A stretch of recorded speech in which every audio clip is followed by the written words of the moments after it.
जय हिंद साथियों, स्वागत है आपका self study classes with Sumit Jain YouTube channel में।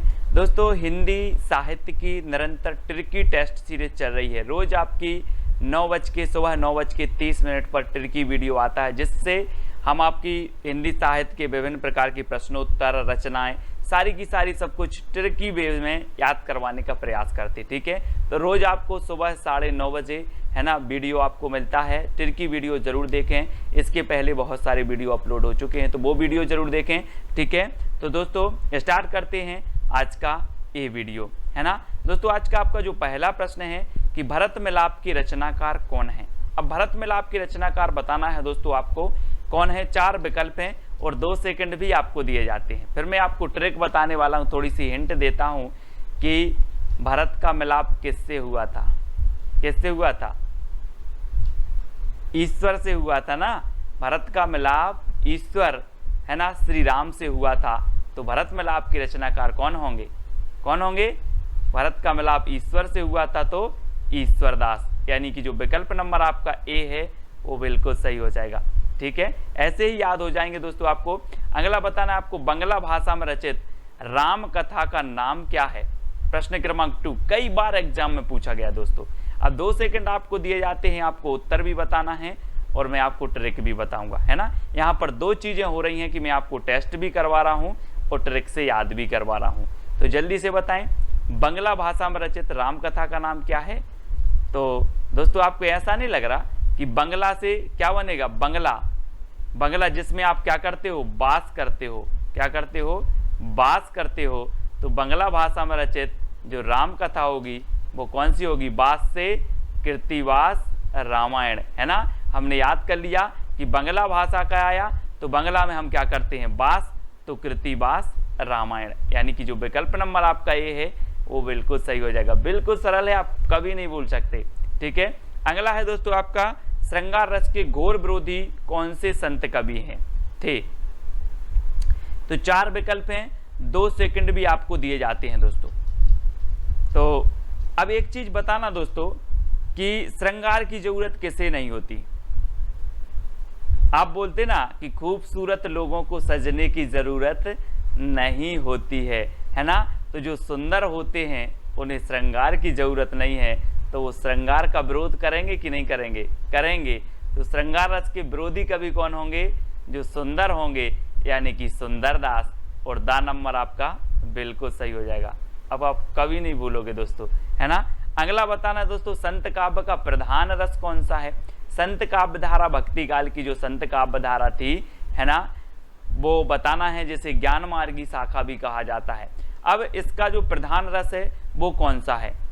ये 4 विकल्प है, 2 सेकंड आपको बताना। मैं आपको हिंट दे रहा हूं दोस्तों कि दुनिया में संत क्यों बनते हैं आदमी? क्यों बनते हैं? आत्म शांति के लिए, कि मुझे आत्म शांति मिलेगी, इस दुनिया की भाग दौड़ में कुछ नहीं रहा है। तो संत काव्य धारा में संत बने व्यक्ति तो आत्म शांति के लिए। तो संत काव्य का प्रथम जो प्रधान रस होगा वो कौन सा होगा? शांत रस, है ना, क्योंकि ये शांति के लिए ही तो संत बने हैं। तो आ नंबर आपका बिल्कुल सही हो जाएगा। ठीक है, अब अगला क्वेश्चन है दोस्तों, कबीर को वाणी का डिक्टेटर कहने वाले आलोचक कौन थे। तो कौन थे? 4 विकल्प हैं, 2 सेकंड में आपको अपना उत्तर बताना है। और फिर मैं आपको हिंट दे रहा हूं कि दोस्तों कबीर की वाणी थी ही ऐसी कि उन्हें वाणी का डिक्टेटर एक बार नहीं 1000 बार बोलो, 1000 बार बोलो तब भी वो वाणी के डिक्टेटर थे। 1000 बार बोलोगे तो हजारी प्रसाद द्विवेदी, है ना। वाणी के डिक्टेटर किसने बोला? हजारी प्रसाद द्विवेदी ने, क्योंकि वो वाणी के डिक्टेटर थे और उन्हें एक बार नहीं 1000 बार बोलेंगे तब भी वो वाणी के डिक्टेटर थे। ठीक है, याद रख लेना। अब अगला बताना दोस्तों, उज्ज्वल नीलमणि के रचनाकार कौन है। 4 विकल्प है, 2 सेकंड है आपके पास, उत्तर भी आपको बताना है। अगर बनता है तो कमेंट में उत्तर लिखते जाइए आप। उज्ज्वल नीलमणि की रचनाकार कौन है आपको बताना है। तो एक बताना दोस्तों कि आप लोग पढ़ते ना कि ज्यों ज्यों बूढ़े श्याम रंग त्यों त्यों उज्ज्वल होए, है ना। तो क्या हो रहा है? उज्ज्वल रूप। क्या हो रहा है? रूप उज्ज्वल हो रहा है। तो उज्ज्वल रूप हो रहा है, तो उज्ज्वल नीलमणि के रचनाकार कौन होंगे? कौन होंगे? रूप गोस्वामी, है ना, क्योंकि क्या हो रहा है, रूप उज्जवल हो रहा है। ठीक है, तो डी नंबर आपका बिल्कुल यहाँ पर सही आंसर हो जाएगा, है ना। अगला बताना दोस्तों, विशिष्टाद्वैतवाद के प्रवर्तक कौन है। 4 विकल्प हैं, 4 में से एक का चयन करना है, विशिष्टाद्वैतवाद के प्रवर्तक बताना है। और मैं आपको बता दूं कि इस संसार में विशिष्ट कौन है, कौन है विशिष्ट, राम, है ना, राम, है ना। तो विशिष्टाद्वैतवाद के कौन होंगे, रामानुजाचार्य, यानी कि जो विकल्प नंबर आपका 1 है वो सही है ना। यहाँ पर कहा कि सर संसार में विशिष्ट हैं कौन, राम, तो विशिष्टाद्वैतवाद के प्रवर्तक कौन माने जाएंगे, रामानुजाचार्य। ठीक है, यानी यह नंबर आपका बिल्कुल सही हो रहा है। अगर दोस्तों वीडियो आपको याद हो रहा है, प्रश्न याद हो रहे हैं, ट्रिक अच्छी लग रही है, तो वीडियो को लाइक करके अपने मित्रों तक शेयर जरूर करें। अब बीसल देव रासों के रचनाकार बताना है दोस्तों, बीसल देव, है ना, रासों के रचनाकार कौन होंगे, 2 सेकंड में आपको उत्तर बताना है। तो आपका बिल्कुल सही आंसर क्या हो जाएगा, क्या हो जाएगा, ये रचना कई बार पूछी गई है दोस्तों। और आपको बता दूं कि अजमेर के राजा के प्रेम प्रसंग या वियोग से संबंधित है ना। तो ये श्रृंगारिक रचना मानी जाती है और गीति काव्य मानी जाती है, बीसल देव रासो, है ना। और इसके जो रचनाकार हैं वो कौन है, नरपति नाल, है ना।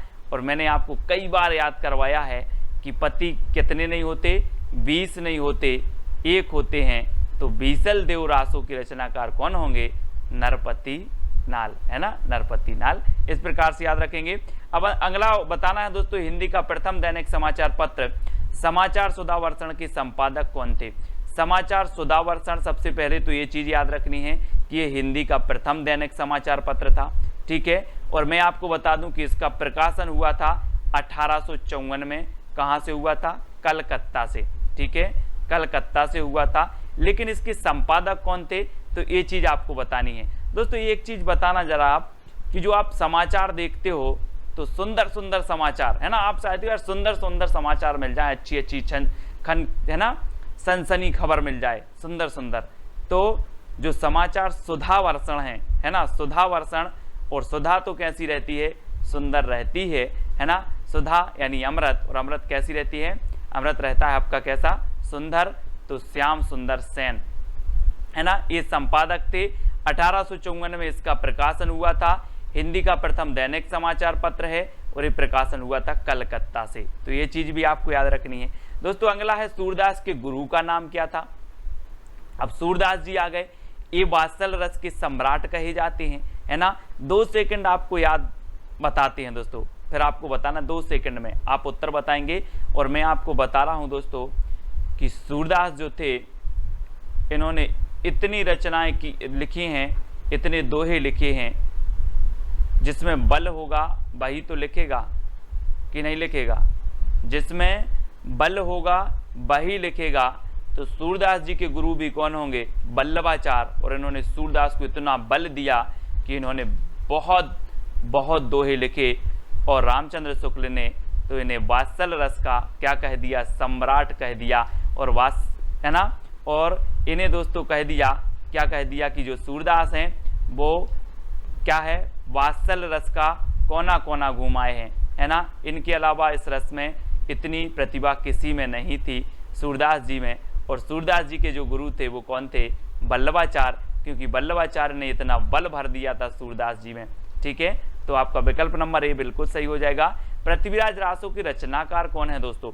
अब दोस्तों यहाँ पर 2 सेकंड में आपको उत्तर बताना, फिर मैं आपको हिंट दे रहा हूँ, याद करवा रहा हूँ कि पृथ्वी की बात आई है तो पृथ्वी का एकमात्र उपग्रह कौन सा है, कौन सा है, चंद्रमा। तो पृथ्वीराज रासो के जो रचनाकार होंगे वो कौन होंगे, चंद्रमा से आपका बनेगा क्या, चंद्रबरदाई। चंद्रबरदाई यानी कि जो आ नंबर है बिल्कुल सही है। ये पृथ्वीराज रासो के कौन है, रचनाकार हैं। हिंदी का प्रथम महाकाव्य माना जाता है पृथ्वीराज रासो, और हिंदी के प्रथम महाकवि माने जाते हैं चंद्रबरदाई। ठीक है, तो ये चीज आपको याद रखनी है। चतुर्भुज दास के गुरु का नाम क्या था दोस्तों, चतुर्भुज दास। ये अष्टछाप के क्या थे, अष्टछाप में शामिल थे चतुर्भुज दास।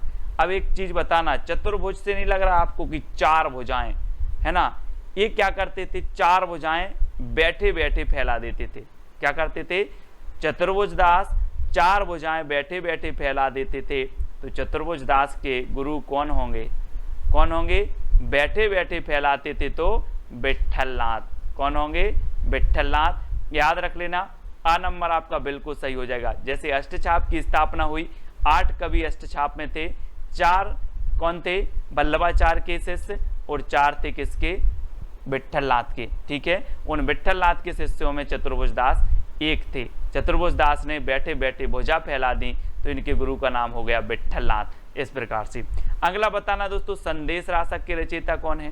संदेश रासक, पहले क्या होता था कि संदेश भेजते थे, बहुत दूर होता था, बहुत दूर होता था, लेकिन अब दूर नहीं है संदेश भेजना, अब दूर नहीं है संदेश भेजना। तो संदेश रासक के रचयिता कौन हो जाएंगे? अब दूर नहीं है से अब्दुर रहमान, अब दूर नहीं है से अब्दुर रहमान, अब दूर नहीं है संदेश भेजना। तो अब्दुर रहमान इसके रचनाकार हैं, और इन्हें अद्दहमाण भी कहा जाता है। क्या कहा जाता है? अद्दहमाण। याद रख लेना, आ नंबर आपका बिल्कुल सही होगा। महापुराण की रचयिता कौन है दोस्तों? महापुराण, अब एक चीज याद रख लेना, पुराण है तो ठीक है आप पढ़ लो, लेकिन महापुराण है तो उस पर जरा पुष्प उस पर अर्पित कर देना, पुष्प अर्पित करके ही उस महापुराण को पढ़ना है। तो महापुराण के रचयिता कौन होंगे? क्योंकि पुराण हो तो आप ऐसे पढ़ लो, महापुराण है तो उस पर पुष्प अर्पित करो फिर पढ़ो। तो महापुराण के रचयिता हो जाएंगे पुष्पदंत, यानी कि जो आपका 1 नंबर है वो बिल्कुल सही हो जाएगा। ठीक है, पुष्पदंत आपका बिल्कुल सही है। अगला बताना दोस्तों, साहित्य का इतिहास दर्शन के लेखक कौन है? साहित्य का इतिहास दर्शन, अब दोस्तों साहित्य का अगर इतिहास का दर्शन करना है तो क्या होना चाहिए? क्या होना चाहिए? लोचन, यानी कि आपके पास आप जो दर्शन करोगे आप लोचन से करोगे, तो साहित्य का इतिहास दर्शन के लेखक कौन होंगे? कौन होंगे? नलिन बिलोचन, यानी कि लोचन शर्मा। तो आप लोचन से क्या करोगे? दर्शन करोगे साहित्य इतिहास का। तो सी नंबर आपका सा नंबर बिल्कुल सही हो जाएगा। ठीक है, अगला बताना दोस्तों, हिंदी खड़ी बोली का प्रथम कवि कौन माना जाता है? 4 विकल्प हैं और 2 सेकंड में आप अपना उत्तर बताएंगे। मैं आपको थोड़ी सी हिंट देता हूं कि हिंदी का जो खड़ी बोली का प्रथम कवि होगा, वो खड़ी बोली का प्रथम कवि अमीर होगा कि गरीब होगा? अमीर होगा ना। हिंदी खड़ी बोली का प्रथम कवि गरीब नहीं होगा, वो अमीर होगा, है ना। तो कौन हो जाएंगे? अमीर खुसरो। हिंदी खड़ी बोली का प्रथम कवि अमीर ही होगा, तो अमीर खुसरो। ठीक है, इस प्रकार से याद रखेंगे। अब दोस्तों आपको बताना है ढोला मारूरा दोहा के रचयिता कौन है? 4 विकल्प हैं, 4 में से चयन करना है, और मैं आपको हिंट दे रहा हूं और 2 सेकंड में आप उत्तर बताएंगे। और आपको ऐसा नहीं लग रहा दोस्तों कि ढोला मारूरा दोहा, तो ढोला से क्या लग रहा है? ढोल। ढोला से क्या लग रहा है? ढोल। और ढोल कौन बजाएगा? हम और आप बजाएंगे क्या ढोल? नहीं बजाएंगे ना। जो ढोल बजाने में कुशल होगा, जो ढोल बजाने में कुशल होगा वही ढोल बजाएगा, है ना। तो ढोला से ढोल और ढोला मारूरा दोहा के जो रचनाकार हो जाएंगे वो कुशल लाभ, क्योंकि जो कुशल होगा वही ढोल बजाएगा। यानी कि आपका जो विकल्प नंबर बी है वो बिल्कुल सही हो जाएगा। अब यहाँ पर कल्लोल कवि, अगर इस ऑप्शन में कुशल लाभ की जगह कल्लोल कवि होता तो कल्लोल कवि भी ढोला मारूरा दोहा के रचनाकार है, मतलब उनकी भी रचना है और इनकी भी रचना है। तो आप कंफ्यूज नहीं होना। अगला आपको बताना है मैथिल कोकिल किसे कहा जाता है दोस्तों? जल्दी से बताना है, 2 सेकंड में आप अपने उत्तर का चयन करेंगे। कई बार एग्जाम में पूछा गया मैथिल कोकिल किसे कहा जाता है? अमीर खुसरो को, विद्यापति को, दामोदर को, या फिर लक्ष्मीधर को? तो दोस्तों एक चीज बताना जरा कि जिसमें विद्या होगी तो वो कोकिल के जैसा बोलेगा, मीठा बोलेगा। आप बोलते ना किसी किसी की आवाज़ इतनी मीठी होती है कि सर इसकी आवाज़ तो बहुत मीठी है, बिल्कुल कोकिल जैसी, है ना। तो जिसमें विद्या होगी वह मीठा बोलेगा कोकिल जैसा। तो मैथिल कोकिल किसे कहा जाएगा? जिसमें विद्या होगी, यानी कि विद्यापति। ठीक है, 12 नंबर आपका बिल्कुल सही हो जाएगा। इनकी रचना है दोस्तों, एक रचना है इनकी कीर्ति पताका, है ना। कौन सी है? पताका। और दूसरी है इनकी कीर्ति लता, ठीक है। और तीसरी है इनकी पदावली, ठीक है। ये आपको याद रखना है। अब दोस्तों ये जो पदावली रचना है ये किस में है? मैथिली में है। कौन सी भाषा में है? ये मैथिली भाषा में है, ठीक है। और इनकी जो कीर्ति पताका और कीर्ति लता है ये अवहट्ट भाषा में है, तो इनको भी आपको याद रखना है। ठीक है, अगला देख लेते हैं, परमाल रासों के रचनाकार कौन है दोस्तों? परमाल रासो। अब परमाल रासो को दोस्तों मैं आपको बता दूं कि आला खंड भी कहा जाता है। क्या कहा जाता है? आला खंड। और आपने देखा होगा कि गाँव में अगर आला हो रहा है तो व्यक्ति सोता है कि जगता है? जल्दी बताओ, जगता है ना। अगर आला हो रहा है तो व्यक्ति जगता है। तो आला खंड के रचयिता कौन होंगे? जगनेक। और ऐसे भी याद रखें जैसे परमाल, यानी कि दूसरों का माल, दूसरों की जो सामग्री है उसको अगर चोर चुराते हैं तो क्या करते हैं? जगते हैं, रात में जगते हैं, तो भी जगने का आपका आ नंबर बिल्कुल सही हो जाएगा। परमाल को चुराना है तो जगना पड़ेगा, तो जगने, है ना। इस प्रकार से अगला बताना है दोस्तों, संदेश रासक किस प्रकार का काव्य है? अभी हमने पढ़ा था कि संदेश रासक के रचयिता कौन है? अब्दुल रहमान। लेकिन ये किस प्रकार का काव्य है, ऐसा भी क्वेश्चन पूछ लिया जाता है।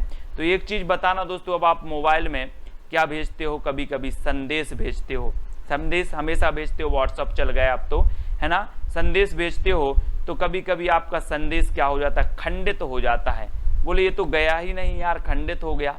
खंडित हो गया ना, क्या खंडित हो गया? संदेश खंडित हो गया। तो ये संदेश रासक जो काव्य है ये कौन सा होगा?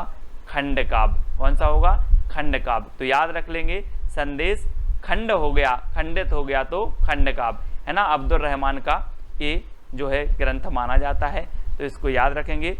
अब दोस्तों एक चैलेंज प्रश्न है जिसका उत्तर आपको कमेंट में लिखना है और साथ ही कमेंट के माध्यम से बता देना है कि सर वीडियो बहुत अच्छा लगा, सारे के सारे प्रश्न याद हो गए और आपके लिए बहुत ही उपयोगी है। इस प्रकार की अगर आप ट्रिक चाहते हो तो जितने भी लोगों ने ये वीडियो देखा है सभी लोग एक कमेंट प्रोत्साहन के माध्यम से लिखेंगे और एक कमेंट इस चैलेंज प्रश्न का उत्तर बताएंगे। ठीक है, हिंदी का प्रथम महाकाव्य कौन सा है ये आपको लिखना है, इसका उत्तर आपको बताना है। इसी प्रकार से जितनी भी आपकी रचनाएं होंगी, जितने भी प्रश्न हिंदी साहित्य के होंगे, सारे के सारे प्रश्न मैं आपको ट्रिक से याद करवा दूंगा। बिल्कुल टेंशन मत लेना। आप किसी भी एग्जाम की तैयारी कर रहे हैं हिंदी साहित्य से संबंधित तो पूछा ही जाता है। पिछले वीडियो में हमने आपसे एक क्वेश्चन पूछा था, अष्टछाप की स्थापना कब हुई? तो इसका उत्तर मैं आपको बता देता हूं। अष्टछाप की स्थापना हुई दोस्तों 1565 ईस्वी में। किसने की? तो विट्ठल नाथ ने की। ठीक है, किसने? विट्ठल नाथ ने की। और विट्ठल नाथ के जो पिता थे दोस्तों वो कौन थे? बल्लभाचार। कौन थे?